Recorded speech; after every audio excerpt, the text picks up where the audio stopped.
kick-ass switch, putting the K in magic.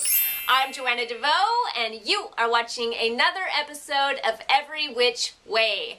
This time featuring Kim Krans, the kick-ass creatrix behind the Wild Unknown Tarot deck and so many other cool projects. I know many of you have the Wild Unknown Tarot deck and love it because I have seen your reviews online.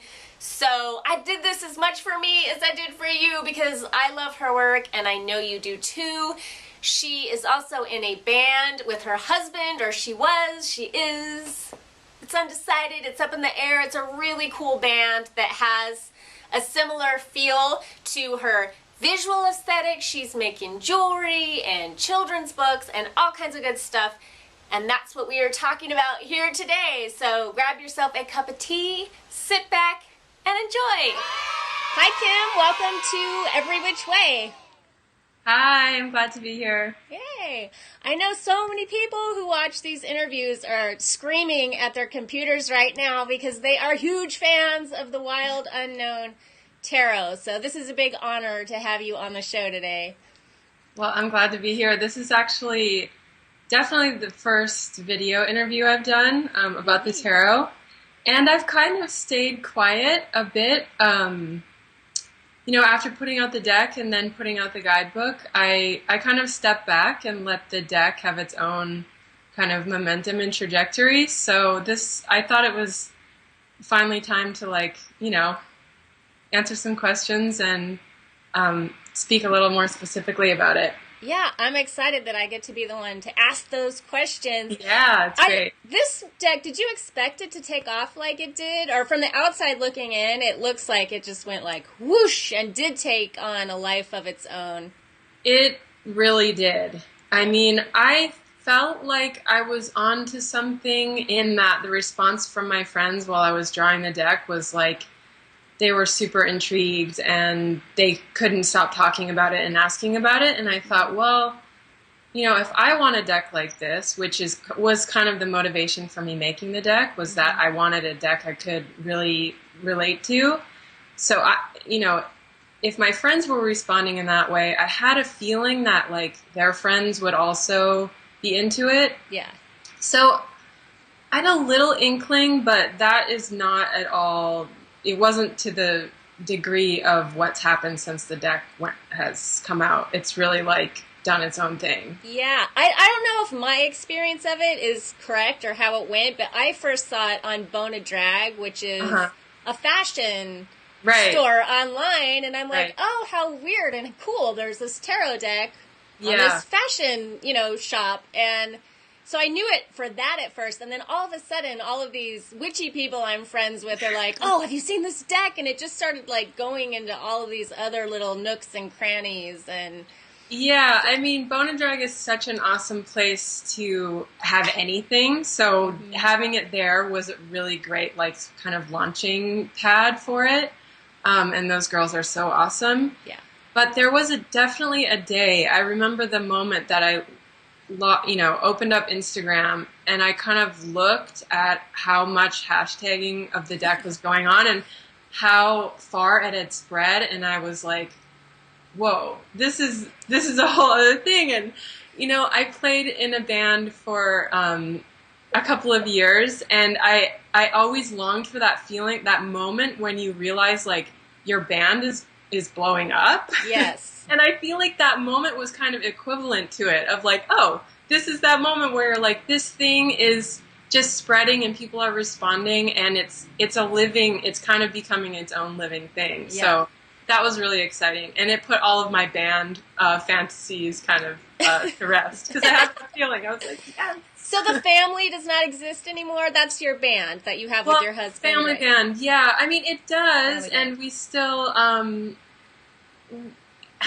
there just came this point, and really it was when the tarot deck came out that the business was growing so quickly, and it needed my attention and care, and the band was also, we were getting more and more shows and more tours, and I kind of had to sit with both things and acknowledge that I couldn't do both of them well while still feeling like supported in my own life, and like I was getting enough sleep, and like I could, my anxiety wasn't building, and like I started to be like, oh, if I want to live well, I have to like make a decision here. Yeah. So in some ways, I'm really grateful for that moment, even though it was such a hard moment. I'm like, the life on the road with the band is exhilarating, but it doesn't necessarily serve my like,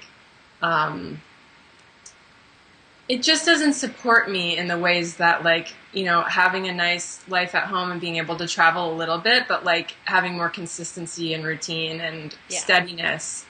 In the end, it's like, I feel so good when I have that in my life. So I think it's a smart business move. So many people have their own businesses and are trying to do things online. It's very smart to listen to the universe, listen to your people, right, and what they want. I know you and I know you don't know this, but we have a lot in common. I'm in a band with my husband. I've been an illustrator for years and put out my own products, but in listening to what people really wanted from me, I like ended up on this whole other path where I'm doing this whole kick-ass witch thing. And I think you just have to do that sometimes if you're just a multi-passionate entrepreneur, if you are an artist, you do a lot of different things. It's very helpful to go where the interest is, and fulfilling too. You can find a lot of joy there. And I think also looking at like just energy, and not in like a flaky, way, but really thinking about how much energy physically, emotionally, monetarily am I putting into this, and what is it just draining those things, or is it giving back to me? Is it supporting me emotionally, monetarily, and kind of gauging, like I really had to look at like, okay, the band is costing this much money to do, and the business is costing this much money, and what's happening when I put that money and time in. And the response that the business was giving back was just like astronomical, with less effort really than the band. So in terms of like, keeping yourself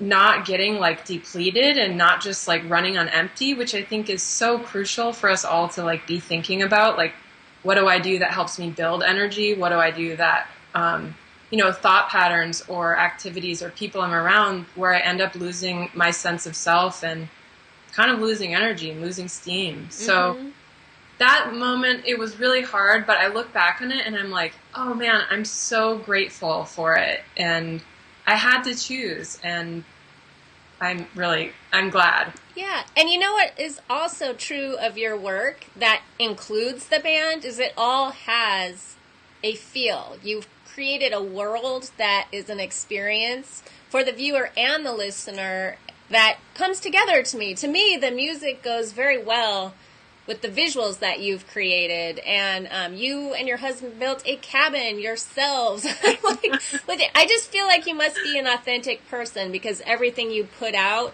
feels very Kim Krans to me. Right. Well, thank you. That's kind. I mean, I have never had a problem like, if someone were to say like, Kim, make a movie, or like make that's never the issue for me. I'm like, give me any format. I can like work. I can do it. Like, I just have, that has been like a gift and something I've honed, but I'm able to work in like a lot of different creative fields. More the issue is like kind of reining it in and focusing and deciding like which ones are going to move me forward in the way that like is helpful for me, and which ones are going to be, a fun distraction, but a distraction nonetheless. So, but I'm glad that, they all kind of have a similar quality. I think there'll be another family band record coming out. We'll see what happens. Yeah, I mean, as the notoriety grows around your artwork, I'm sure the interest continues. People keep checking out. You did one video that's especially well done and beautiful. All the music is, but you did a really pro video, I want to say, for a song called Children. Is that the name of it? Oh, is it like the winter scene? Yes. Yes. There's that one, and then there's a newer one with, have you seen the Skeletons one? No. That one's equally as pro, but more lighthearted. So it's Oh, really cool. fun, and it's for a song called Moonbeams. Oh, neat. I will check that out. I will link to this stuff down below because you have so Cool. much going on. I won't Yeah. send people on a wild goose chase. I'll just put a Yeah. bunch of links. I really want them to see the cabin you two built. I know, the That cabin's is very crazy. special. Yeah. Yeah. How? Why? Why did you do that? Well, I'd been living in New York City for, it was getting close to 10 years at that point, and maybe not, maybe 8 years. And I just married my husband, Johnny, and we were really in a, like, there has to be more than this New York City living kind of thing. Mm-hmm. And our friends had started building and buying property up there, and that's actually where we met, about 5 miles from where we ended up getting property. And it just seemed like a really good way to live in the city and have something else that was nourishing and like exciting, and you could dig your hands in the dirt and plant things and build things. And it just felt like such a relief. And my family came out and helped us. They're pretty good builders, so they came out for the first summer and helped us build the little cabin, and then we kept adding on to it year after year. So it was a really awesome experience. Yeah. Such a learning experience. It's crazy. Yeah, you two are all up in each other's business too, having built this cabin and done the family bands together. Right. Is he a part of the business as well, the illustration side of it? He is, and he's such a like insane musician and has his own like music trajectory too. So we're constantly trying to like, use each other's skills and feedback and also have our own things. So he's now focusing more on his own music and solo records and stuff. And then he's just doing a little bit for the business because now we're able to like hire some people who are actually, specialize in business and sales and stuff like that, because we're both artists and we're just learning as we go. So it's cool. Yeah. Let's plug him. His name, if people want to look at it. It's Johnny Olson, correct? Johnny Olson, his he actually has a record that he just put out today under his new music name, Arjan Miranda. Okay. So it's Arjan and then last name Miranda. Nice. So you can look for lots of like super trippy, soundscapey, beautiful, psych, soundtracky type of albums from him. Rock and roll. Yeah, it's awesome. Love it. I love it. Too, we're jumping around a lot, but you have so much going on that it's hard not to. But I was thinking it's interesting that the Wild Unknown kind of took off on Bonadrag, and now I think of that as fashion, and now you're kind of going into the fashion business a little bit with a jewelry line that you're doing with Unearthen, I think, and that's tarot based. And can you tell us a little bit about that? Because I know that people would love to hear about that and see that jewelry. Well, that was a line of, I think we did 10, 12 pieces together. My dear friend Gia, who runs Unearthen, she's a jewelry designer, and we met back in New York, and she just said, do you want to collaborate, and I'll make the shapes of the waxes, and you can carve some imagery. And so it's not going to be a line that expands, like we're not going to make more pieces, but those pieces you can find on her website, and there's a link to them on the Wild Unknown. And then it looks like we'll be doing some apparel this year and shirts and different types of things with drawings on them. So will that be like a Wild Foxy kind of thing with illustrations on it, or how's that going to go? I'm not totally sure yet. We've seen like some samples are coming down the pipeline, but it's really exciting. Yeah. It's so fun. I'm so jealous of you. You're doing everything I do, but so much better. You're crazy. It's so cool. I just love the whole world. It's exciting to hear that it's expanding. You've done calendars, art prints. You have some Zodiac cards that are new to me. When did those come out? Those came out maybe last fall. I had done the drawings earlier, but then we put them into a box set so you could get all 12 at once and have note cards. And then we have a couple of kids' books. This year is really kind of kids book year for us. There's one book coming out, I think, in late summer called Hello, Sacred Life, which I'm really excited about. And it's kind of like a good merging of like yoga and mysticism and kids book drawings, kind of like all in one. So I'm really psyched about that. And then I have 2 other books coming out in the fall. Yeah, I was going to ask you about that because I saw on ABC Dream in the description it said the first children's book from Kim, and I was like, more where are we to going come with this?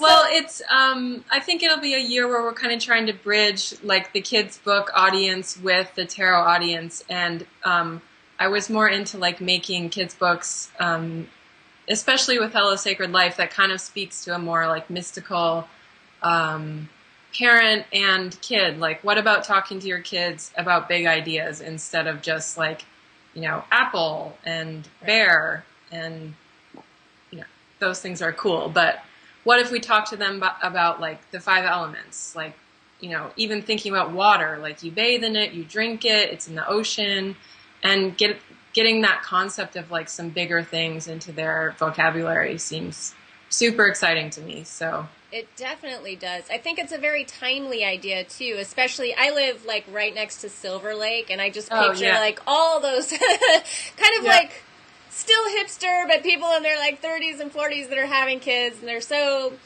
fashionable. They're so into also all of this mysticism and what I call witchy things and yoga and all of that. And your aesthetic to me really pulls all that together in a very timely way. Well, I'm hoping to just keep that growing and thoughtfully, you know, making new types of things. I mean, one good thing about the company is that even though the tarot did kind of blow up, we had been at work for a couple of years, and it grew at a pace that I could really like manage and understand and know what to do next, instead of something happening really quickly and then not knowing how to keep in touch with the audience and how to keep things shipping in the right time and all that stuff. So I feel like I'm glad we're now doing apparel this year instead of 2 years ago. Everything's just piecing together, and I feel like I'm in a headspace where I can kind of manage it and not feel overwhelmed. So very cool. And is your drawing style, I meant to ask you too, what are you using? Is that a ballpoint pen? I use different types of like rapidograph pens, basically. They're just ink pens, but they come in all different size tips. So I have my like super, super, super fine tip that I use for some things, and then I have my favorites that I use for most other things. But yeah, it's just black and white ink, and then I use a lot of watercolor as accent. How long did it take you to create an entire 78 card tarot deck by hand? The research took a while, and I did a lot of like pre-sketches and just running through different ideas of what creatures should this be, how should it be depicted, like what is this card kind of calling out to look like. And that was a fair amount of time. I mean, you know, months of just writing and sketching, and a balance between like my own intuition about certain creatures and animals, and then asking a lot of people. Like every time people would come over for dinner, I would like get out my book and be like, okay, what do you associate with deer? Like what qualities do they bring up in you? So I did a lot of like groundwork with the deck.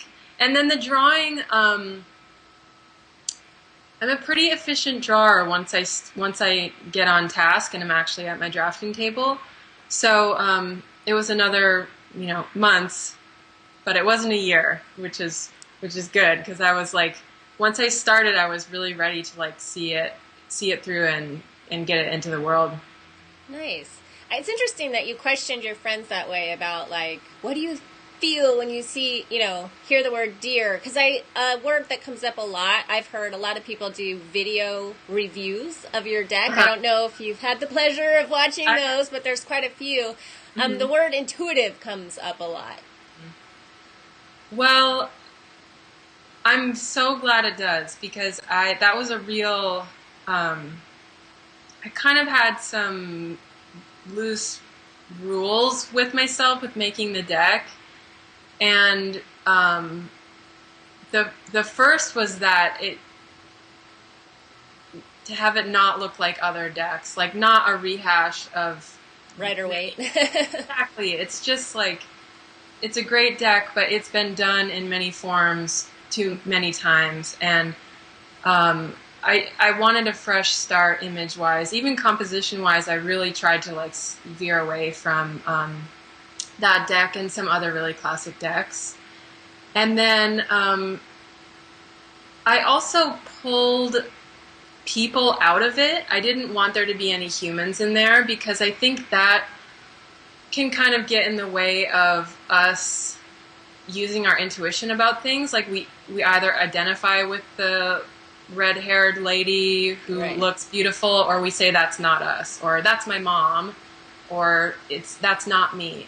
And I feel like with creatures, we have like a softer relationship to them, and we can kind of see how they're part of us in some way sometimes. So it doesn't have to be that you are that card all the time, but there's a quality of all of the cards in us to greater and lesser degrees in different times in our life. So, and then the third thing was that it really needed to just like ring true to me and feel right. And that gauge was just my own intuition, but some cards I would draw just over and over and over, and still it just didn't feel right.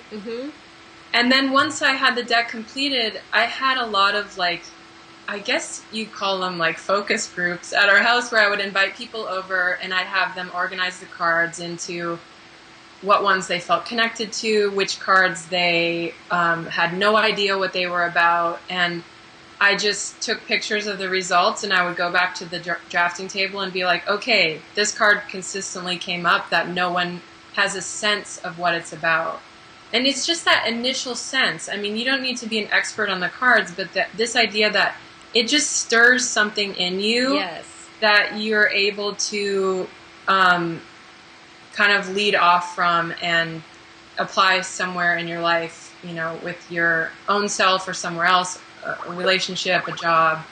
So having it spark that intuition was like crucial for me. So I'm glad, I get so happy when people talk about that element. Yeah, and now I'm seeing why this deck is so successful. You put so much heart and thought and care into it, and you really seemed to take your time, like doing those friend focus groups and stuff. It's all making sense now. Well, it was also like, the year that I made that deck was one of the most difficult, but like one of the most important and transformative years of my life. It really sucked, but there was so much happening like under the surface with my own growth and changes that I needed to make, that the deck has in it a certain type of like, I think, transformative desire and longing for freedom and clarity, and I think that just put right into the deck. That's what we all want in a tarot deck too. I mean, that's what you want when you pick up a deck of cards. Do you read, by the way? I mean, even just for yourself? How does I do read, and I did a tour with the deck up the coast last summer, up the West Coast. And I feel like I could make a very healthy living off of giving tarot readings. Yeah. But I really don't want to. And part of the reasoning is that you quickly see that people want to use the tarot in a way that they don't necessarily want to do the work when they leave the reading. They walk out the door and they can blame it easily on the cards. and say, well, the relationship, I got the 5 of swords and, no wonder. And it's like, that's not what's happening. The power is in you. Yes. It's not in the tarot cards. It might have if the deck has like a pinky's worth of power in it, then inside you, the power would fill, all of Los Angeles. Yeah. So that's something that does frustrate with me with the tarot, and I think is why I don't want to just step into being a tarot reader. Mm-hmm. And I think that while the Wild Unknown tarot users are, I would just encourage people to always use the tarot or any form of divination or astrology to find more clarity and not to allow it to create more confusion in your life or limitations. Like, that's a huge one. Yeah. I think with all things magical, I always say you have to meet the universe halfway, too. Like, take action. Take action in the world, And I think where the Wild Unknown Tarot kind of excels when I look at it now from a little bit of distance is that it's mostly talking about habits. And habits are really they make us up. Our thought processes, our ways of talking about ourselves, our ways of talking to others, the things that we do with our day. And I think the tarot has a real, great way of accessing and pointing out to us habits and thought patterns. And if we can use it to point those out to us and then actually do something about them, that's where it's really awesome and really effective. And that's how we affect the future. Yes. It's like everyone wants to know what's going to happen in the future. And it's like, well, what you're doing right now is going to be the future. It's not going to, there can be surprises, but usually it's manifested out of the present and what you're doing with your life. Yes. So I feel like a bobblehead. Like, I've been doing this for yes, everything you're saying. Yes, people, listen. It's the key to everything, damn it. And I will let you go, but before I do, the theme of this show is really creating the kick-ass life of your dreams. And I know so many people must look at you and be like, oh, I want to do that too. Whether it's designing a tarot card deck, which I know a lot of people dream of, and it's easier said than done. But just in terms, too, of being an artist that supports yourself with your work, do you have a cool tip for creating the kick-ass life of your dreams from your perspective? Well, this is not necessarily the answer that seems like the coolest to give, although I think it's the coolest. Okay. But I would advise starting some kind of self-reflective or even better, a meditation practice. Because a lot of times we think we know what we want and we're upset that we can't find it in the world. And sometimes we're not getting that thing in the world because it's not even what we're meant to, or our higher self knows that's not the direction it wants to go. So meditation just helps you first clarify what it is you even want to move towards. And it gives you some skills to find steadiness within yourself, whether you have those things or not. And when I look at the trajectory of my life, and the month I started with a pretty committed meditation practice with a great teacher, things just went exponential growth. It didn't mean it was an easy time. Again, this is that year that I started drawing the deck. Didn't mean it was the easiest time, because transformation is not always the most comfortable thing, even though it's necessary and awesome. And still there's going to be changing, habits to change, and you're going to feel some discomfort with the changes. But that's really it. Like find a teacher or find someone that inspires you and spend time with them, and don't be afraid to sit in stillness with yourself with your eyes closed for 5 minutes. And don't turn meditation into something that's like super complicated and has to be perfect. It's like just being with yourself. It's really changed my life. So I'm always pitching for meditation. It's a good tip. I like it. Yeah. It's like begin at the beginning before you like look at somebody else and I'm like, I want that. Get quiet with yourself. Because I, go back to the time when all I wanted was the band to be successful and to be on the road and to be super popular in the music world. And now I look back and I'm like, oh man, I'm glad that I can now see that wasn't right for me. Mm-hmm. That wasn't the way that, I would have kept chasing.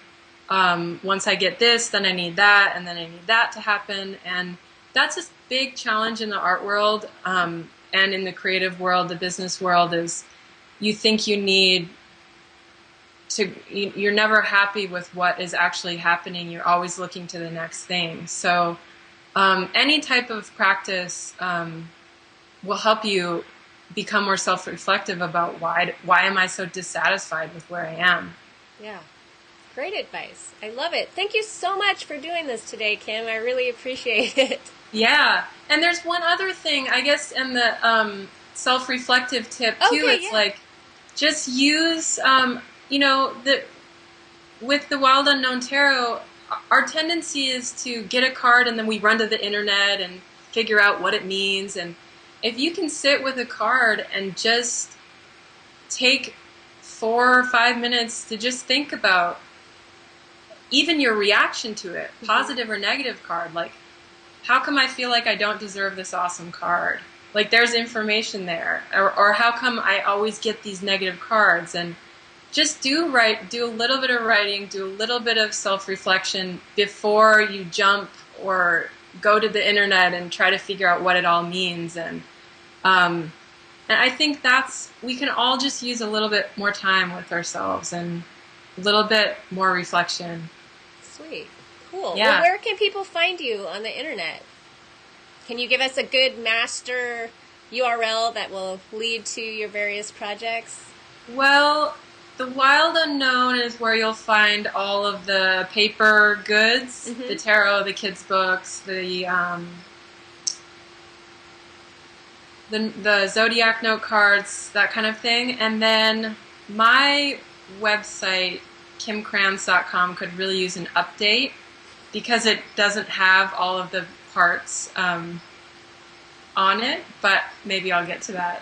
I was on there this morning. I thought it was pretty cool. I liked it. Cool. Yeah, it took me off in a lot of different directions. Right, I know. I liked that. So there is some stuff there, and then you'll find family band stuff at family.com.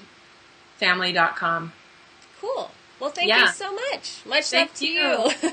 I wish you all the best, and keep doing great work. Thank you.